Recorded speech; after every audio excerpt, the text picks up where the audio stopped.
The narcissistic, self-absorbed climate campaigner, Greta Thunberg, has arrived in Israel. She had attempted to go and see her friends Hamas in Gaza, but instead, the Israeli army met the boat that she was on, provided her with a sandwich and a drink, and have now brought her to the Israeli port of Ashdod.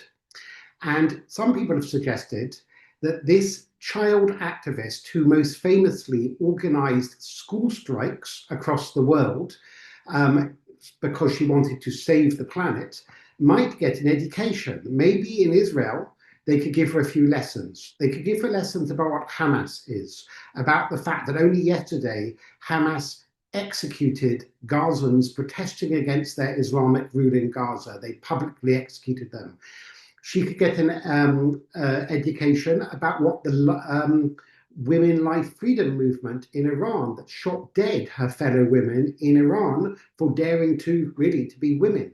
She might get an education about how in Afghanistan the Taliban do not let women or girls have an education. If Greta was so privileged, instead she says we are seeing the systematic starvation of 2 million people in Gaza.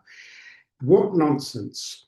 In fact, Gaza has been provided with far more food than other places of hardship, particularly somewhere like Sudan. Just in the last few days, more than 11 million meals have been distributed through the Gaza Humanitarian Foundation in Gaza.